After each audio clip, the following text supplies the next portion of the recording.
बोलो श्री कृष्ण भगवान की जय हो। श्री भागवत पुराण की जय। श्री भागवत महापुराण में तीसरा अध्याय गजेंद्र द्वारा भगवान की स्तुति और भगवान द्वारा उसकी संकट से मुक्ति। श्री सुखदेव जी ने कहा, परीक्षित, गजेंद्र ने मृत्यु के भय को अपने चित्त से निकालकर एक ग्रसित होकर इस प्रकार भगवान की स्तुति की। गजेंद्र ने कहा, हे प्रभु, आप जगत के मूल हैं और सभी जीव के हृदय में निवास करते हैं। आप ही समस्त जगत के स्वामी हैं। आपके कारण ही इस संसार में चेतना का संचार होता है। मैं आपको नमन करता हूँ और अपने आप को आपके श्री चरणों में समर्पित करता हूँ। यह सारा प्रपंच आपकी माया के कारण ही हो रहा है। आप सभी के साक्षी हैं और सर्वत्र आपकी दृष्टि घूमती रहती है। हे प्रभु, आप सभी कार्य और कारणों से परे हैं। मैं आज आपकी शरण में हूँ। इस काल के मुख से मुझे बचाइए, मेरी रक्षा कीजिए। हे प्रभु, आपके वास्तविक स्वरूप को आज तक कोई नहीं जान सका। पता नहीं कब किस रूप में आप कहाँ प्रकट हो जाते हैं। इस ऋषि मुनि तक नहीं जानते। उन्हें सर्वत्र अंधकार ही अंधकार दिखाई पड़ता है। आपकी लीलाओं को भला कौन जान पाता है। आप न जाने कितनों रूपों में अपने भक्तों की रक्षा करते हैं। बच्चों, कभी भी देखो, इस मृत्यु लोक में हम आए हैं तो संकटों का तो बच्चों पूछो मत। संकट तो आना ही आना है। किसी को कम आता है, किसी को ज्यादा आता है। लेकिन जिस टाइम संकट आए और भगवान का सुमरन करने लगो, भगवान चाहे किसी रूप में आपके पास आएंगे। और सॉरी बच्चों, माफ करना, खांसी बहुत ज्यादा है। और संकट को हटा के ले जाएंगे। कहते हैं, अगर मान लो आप पे संकट आ गया, आपने भगवान का शरण ना लेके आपने किसी मानव का शरण लिया, तो आप बीज भंवर में डूब गए। ये सोचो कि आप डूब गए। कुछ भी हो, ज्यादा नहीं, कुछ भी हो, एक जल का लोटा, थोड़ा सा उसमें चावल डालो, थोड़ा सा गुड़ डालो, फूल डालो। फूल है तो ठीक है, नहीं तो भगवान के दरबार में चले जाओ, जल चढ़ाओ और प्रार्थना करो। जैसे इसमें प्रार्थना गजेंद्र ने किया है कि हे भगवान, मेरा जीवन तेरे हाथ में है। भगवान को अपने जीवन की डोरी छोड़ आओ। हे मेरे परमात्मा, मैं आपके चरणों में पड़ा हूं, अब आप संभालो। देखना बच्चों, आपका संकट टल जाएगा। हम करें तो सही। भगवान कहते हैं, तुम एक कदम बढ़ो, मैं 10 कदम बढ़ूंगा। अगर तुमने एक कदम बढ़ाया है मेरे वास्ते, मैं तुम्हारे वास्ते 10 कदम बढ़ाऊंगा। लेकिन इंसान भगवान को भूल गया है। इंसान को ही याद करता है, इंसान के पास जाता है समाधान लेने के वास्ते, वो इंसान और फंसा देता है। तो पहले भगवान के पास जाओ, फिर किसी के पास जाना है। पहले आपको भगवान के पास जाना है। भगवान खुद कभी कभी बच्चों ये देखना, क्योंकि मैं 66 साल की हूँ, उम्र बहुत ज्यादा है, सारे चीज का पता है मुझे। तो बच्चों, अगर हम भगवान को छोड़कर किसी के पास जाते हैं तो हमारा काम नहीं बनता। आप भगवान के चरणों में गए, भगवान को अर्पण कर दिया और आप आके देखना बच्चों, बैठ के सोचना, आपको खुद ही रास्ता दिखाई दे जाएगा कि ये करना है, इसके पास जाना है, उसके पास जाना है। और कभी भी बच्चों कुछ बात बन जाए या बिगड़ जाए, घबराहट में कोई कदम मत उठाना। घबराहट का उठाया हुआ कदम दुखदाई होता है। घबराहट में कदम कभी नहीं उठाना चाहिए। या कभी निर्णय लो, कभी भी किसी चीज का भी निर्णय लो, किसी चीज का भी निर्णय लो तो सोच समझ के लो। 1-2 दिन का टाइम मांगो, सोचो, समझो। आजकल क्यों तलाक ज्यादा होता है? जल्दी में कदम उठाया हुआ। लास्ट में बच्चों 100% तलाकशुदा में 50%, 70% औरतें तड़पती हैं कि मैंने बहुत जल्दबाजी कर दी। पुरुष तड़पते हैं उतने ही कि मैंने बहुत जल्दबाजी कर दी। तो आप सोचो, आपके घर में ज्यादा लड़ाइयां हो रही है, सब कुछ कर लिया, आप थक गए और आपके पास कुछ सलाह नहीं है, तो आप 1-2 महीने के वास्ते, 4 महीने के वास्ते घर छोड़ दो। कहते हैं कि दूर रहने से प्रेम घटता है, मैं मानती हूँ प्रेम घटता है, लेकिन अगर आपके यहाँ ज्यादा लड़ाई हो रही है तो 1-2 महीना के वास्ते प्यार से ले जाओ और कहो कि 2 महीना तक तू भी सोच और मैं भी सोचूं कि कहाँ पे हम गलती कर रहे हैं। बच्चों आपको खुद पता चल जाएगा। अगर आपकी लड़ाई हो रही है, आप पड़ोसी में जाके कह रहे हो या बहन को बुला के कह रहे हो, भाभी को कह रहे हो, चाची को कह रहे हो या माफ करना बच्चों, या किसी से सलाह ले रहे हो, आपको गलत ही मिलेगा। जो निर्णय आप पति पत्नी ले सकते हो, कोई नहीं ले सकता। हो सकता है आज आपके किसी बात पे लड़ाइयां ज्यादा हो रही है, कल इतना प्यार हो जाए और इतना माँ लक्ष्मी बरस जाए कि आपको पता भी ना चले। बच्चों थोड़ा सा मैं अपनी स्टोरी बताऊंगी, अच्छा ना लगे तो मुझे माफ कर देना। जब मेरी शादी हुई थी तो पहले छोटे छोटे शादी कर दिया करते बेटे। 13-14 साल की उम्र थी, मेरी शादी हो गई। हमें किसी चीज का पता नहीं था। घर आए ससुराल, थोड़ी मेरी सास अक्कुड़ थी, थोड़ी लड़ाकी ज्यादा थी, बहुत ज्यादा थी, थोड़ी नहीं बहुत ही ज्यादा थी। तो बच्चों हर एक चीज के वास्ते ताना मारती, हर एक चीज के वास्ते कहती। तो हम पति पत्नी में दोनों में मेल मिलाप बहुत ज्यादा था। वैसे उम्र ज्यादा था मेरे पति का मेरे से, 13-14 साल बड़े थे मेरे से, लेकिन हम में प्रेम बहुत था, बहुत ज्यादा, बहुत अथाह प्रेम जिसको कहते हैं। कुछ बात हो लड़ते भी थे, ये नहीं बच्चों, देखो बच्चों आज मैं झूठ नहीं कहूंगी, हम लड़ते भी थे, बहुत लड़ते थे, लेकिन लड़ते थे 10-5 मिनट के वास्ते, फिर एक हो जाते। तो जैसे सलाह करते या मतलब मेरी सास माँ मेरी लड़ती, मेरी सास, तो मैं इनसे कहती, मैं बोली ऐसे ऐसे बात है, माँ ताना मारती है, क्योंकि पहले बच्चों इतना देने लेने का सिस्टम नहीं था, पहले बहुत गरीबी रहा करती हर एक के पास, तो इतना दिया लिया नहीं करते। तो कहते बोले कोई बात नहीं चंदा, कोई बात नहीं, मेरे को समझाते। कितना दिन तक कहेगी माँ, आज माँ कहेगी कल तू भी सास बनेगी। लेकिन बच्चों मैंने अपनी बहू से कभी नहीं, मैं अपनी बहू से नहीं लड़ती, बल्कि बहू मेरे से लड़ पड़ती है, मैं नहीं लड़ती। तो फिर इसके बाद बच्चों हमारी वहीं पे लड़ाई शांत हो जाती। माँ रोटी नहीं खाती, मेरी सास रोटी नहीं खाती, मैं मनाती जैसे बच्चे को मनाते हैं, खूब मनाती, मना के रोटी खिलाती। मेरी सास 15 साल तक बीमार रही, 15 साल तक खाटी में सब कुछ रहा मेरी सास का। मेरी सास लेकिन मेरे से मालूम नहीं क्यों प्रेम नहीं की बच्चों। मुझे इस चीज का आज भी मलाल है कि मेरी सास प्रेम नहीं की। अब जैसे मेरी सास होती और ये आ जाते मेरे माथे पे जिसमें चुन्नी रहती और घूंघट नहीं होता, फिर भी मेरी सास लड़ती, नंगी हो जा, ये हो जा, वो हो जा, क्योंकि घूंघट 1 गज का घूंघट था।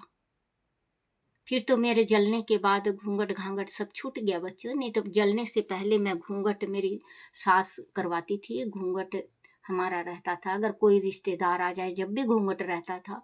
और कोई अगर मेहमान आ जाए वो भी घूंघट रहता था। हम अपने घर जाते वहां पे भी घूंघट रखते अपने माँ बाप के सामने। हम अपने पति के सामने मुंह नहीं खोला करते, घूंघट रहता था। मेरी माँ का भी घूंघट रहता था अपने जमाई के सामने। आजकल तो जमाई से बातें करते हैं, हम भी करते हैं, पहले ये रिवाज नहीं था।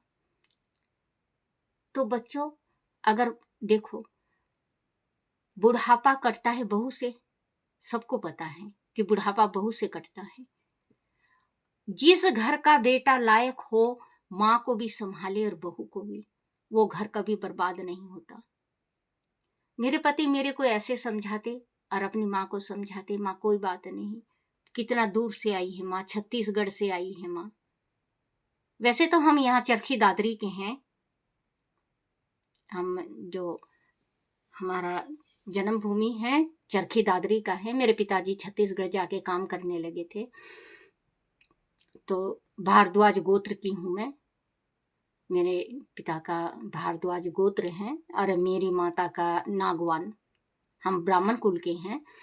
तो बच्चों, अब अपने पति से सलाह नहीं लेती, अपने पति से सलाह ना लेके माँ से सलाह लेती हैं लड़कियां।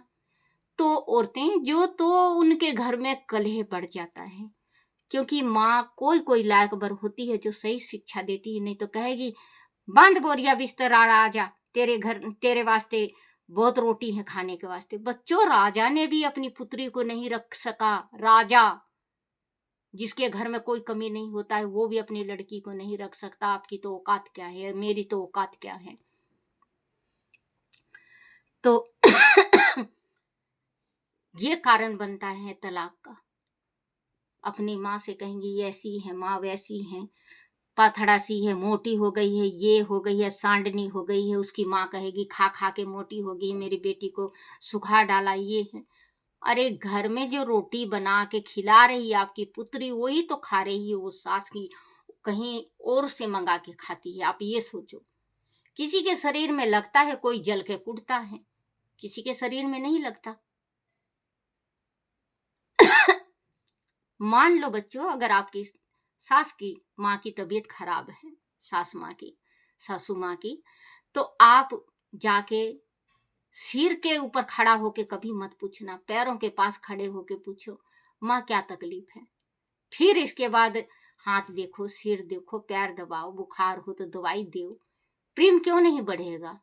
बढ़ेगा, जरूर बढ़ेगा प्रेम। क्योंकि मेरे जलने के बाद मुझे पता चला था कि मेरी सास प्यार करती थी मेरे से, लेकिन दिखाती नहीं थी। जिस टाइम जल गई थी उस टाइम गले लगा लगा के खूब रोई, बहुत रोई। बताते हैं, मेरे को तो कोई पता नहीं कि खूब रोई थी तेरी सास। तो बच्चों, कहते हैं छोटी छोटी अगर बात, छोटी छोटी गलती तलाक तक पहुंचा देता है। नहीं तो मान लो, और आप देखो, वही पुरुष वही स्त्री होते हैं ना, वही सुख, वही सास ससुर, वही सब कुछ, लेकिन फिर भी सुख नहीं है। आप ये सोचो कि लड़की गरीब नहीं, लड़का भी गरीब होता है। जिस टाइम आप तलाक का 25-25 लाख, 20-20 लाख, 12-12 लाख, 50-50 लाख, 1-1 करोड़ रुपए फरमाइश कर देती हैं। कहीं कहीं तो ऐसे देखने में आता है कि आत्महत्या ही लड़का कर लेता है, इस दुनिया से ही चला जाता है। आपको अगर पसंद ना हो लड़का, अगर आपको लड़की पसंद ना हो, दोनों पक्षों के तरफ से बोल रही हूं, तो आप बेशक से मना कर दो। ना आपका हक है उस लड़की की जिंदगी खराब करने की, ना आपका हक है उस लड़के की जिंदगी खराब करने की, क्योंकि ये जीवन बहुत अनमोल है। ये जीवन बार बार नहीं मिलता, एक बार मिलता है। इसमें पुण्य कमा लो चाहे पाप कमा लो। पति परमेश्वरा कहते हैं, पति परमेश्वर होता है। आप किसी देवी देवता का पूजन ना करो, आप अपने पति की भक्ति करो। क्यों? अनसुईया ने अपने पति की सेवा की थी ना। सीता है, सीता श्री राम जी का जाप किया करती अपने पति का। ऐसे ऐसे सती हैं बच्चों कि जिन्होंने अपने पति की सेवा करके गति पाई है। भगवान के आगे घंटी नहीं बजाया इन्होंने, अपने पति के आगे घंटी बजाया। जैसे पति कहीं जा रहे हैं, पति का सारा चीज पैक करो, देख देख के अच्छा खाना बना के खिलाओ, पैक करो खाना, क्योंकि पति के जो स्त्री प्यारी होती है दिल के रास्ते से, खाना पीना से। ये नहीं कि मैं आज खाना नहीं बनाऊंगी, होटल से ले आओ, ये गलत बात है आपका। बोलो श्री कृष्ण भगवान की जय।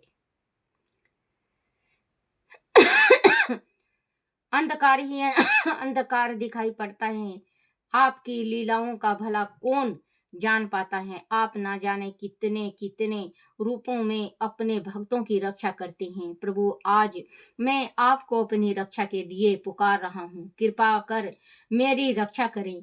हे प्रभु, आप अरूप निरंकार अनादित्य होने पर भी भक्तों के हृदय में बहुरूप और संस्कार होकर विराजमान रहते हैं। मैं आपको नमन करता हूँ। विवेकी पुरुष कर्म संन्यास अथवा कर्म समरण भाव से अपना अंतःकरण शुद्ध करने के लिए आपका ध्यान करते, कर्म संन्यास अथवा कर्म समर्पण भाव से आप अपना अंतःकरण शुद्ध करने के लिए आपका ध्यान करते नहीं अघाते। आप सभी भक्तों को मोक्ष प्रदान करने वाले हैं।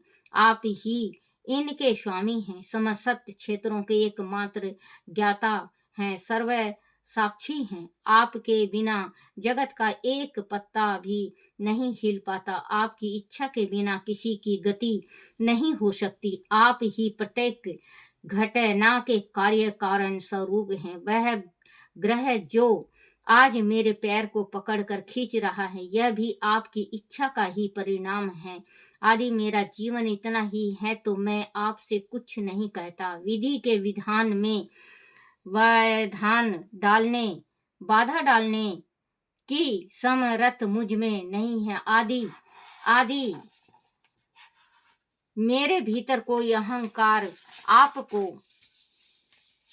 आपको प्रतीत हुआ है तो आपके कारण भी आप ही हैं, क्योंकि आप सभी इंद्रियों के आश्रय हैं। सभी चराचर सृष्टि में आपका ही प्रतिबिंब गोचर हो रहा है। मैं आपको नमन करता हूँ। प्रभु मेरी रक्षा करें, मेरे अपराध को क्षमा करें। हे प्रभु, जैसे कोई दयालु पुरुष फंदे में पड़े हुए पशु का बंधन काट देता है और उसे स्वतंत्र करा देता है, उसी प्रकार आज मैं काल रूपी इस ग्रह के फंदे में फंसा हूँ।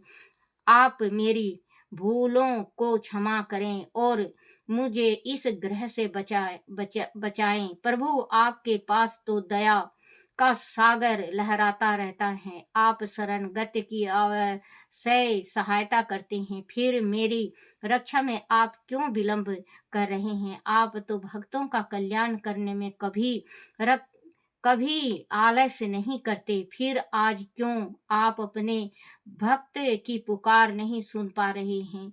हे दीन बंधु, जो लोग अपने शरीर में भोग विलास में, अपनी संतान में, अपने गुरुजन और सगे संबंधियों में, अपने घर परिवार और धन संपत्ति के संग्रह में सदा आस्था रहे हैं, उन्हें आपकी प्राप्ति अत्यंत कठिन है। संभवतः मेरा भी यही अपराध है कि मैं हथेनियों के समूह का गाजेंद्र होने के मद में लीन होकर आपकी उपेक्षा करता रहा, उसी का फल आज मुझे मिल रहा है। परंतु हे प्रभु, मृत्यु की इस घड़ी में आपका स्मरण करने की इच्छा भी आपने ही तो मुझे उत्पन्न की है, फिर आप मेरा उद्धार करने में क्यों विलंब कर रहे हैं। हे प्रभु, आपके भी अविनाशी सर्वशक्तिमान अव्यक्त ज्ञान योग द्वारा पता लगाने का प्रयत्न ऋषि मुनि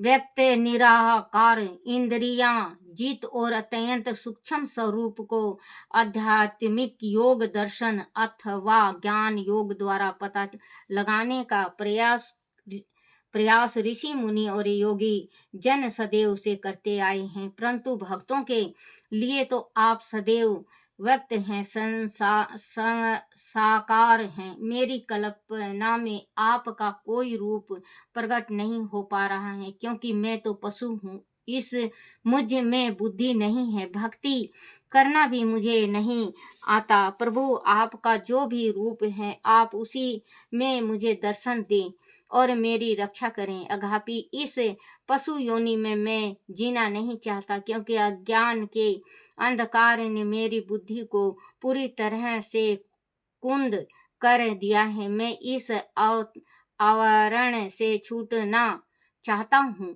परंतु काल क्रम के अनुसार यह अपने आप नहीं छूट सकता।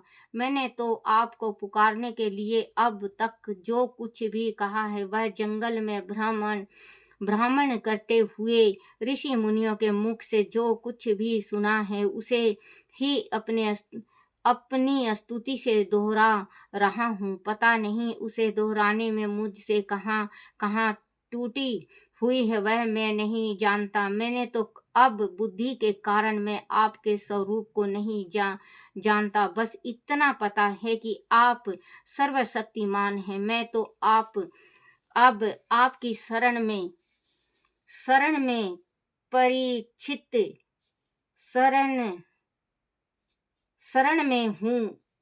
परीक्षित गजेंद्र ने इस प्रकार प्रभु श्री हरि की स्तुति की तो श्री हरि गरुड़ पर सवार होकर तत्काल वहां आ पहुंचे और उन्होंने अपने सुदर्शन चक्र ग्रह के ऊपर छोड़ दिया। उससे ग्रह मारा गया और गजेंद्र का पैर छूट गया। इस प्रकार भगवान श्री हरि ने गजेंद्र को ग्रह के मुख से बचाया। बोलो श्री कृष्ण भगवान की जय। श्री कृष्ण गोविंद हरे मुरारी, हे नाथ नारायण वासुदेवाय, हे नाथ नारायण वासुदेवाय, हे नाथ नारायण वासुदेवाय। श्री कृष्ण गोविंद हरे मुरारी, हे नाथ नारायण वासुदेवाय। आरती श्री भागवत भगवान की है, आरती पापियों के पाप को है तारती। आरती श्री भागवत भगवान की है, आरती पापियों के पाप को है तारती। हे मेरे कन्हैया, हे मेरे गिरधारी, हे मेरे बंसी वाले, मेरे से कोई भूल हो जाए, कोई गलती हो जाए, कोई टूटी रह जाए, मुझे क्षमा करना, क्षमा करना, क्षमा करना। बोलो श्री भागवत महापुराण की जय हो। श्री लड्डू गोपाल की जय हो।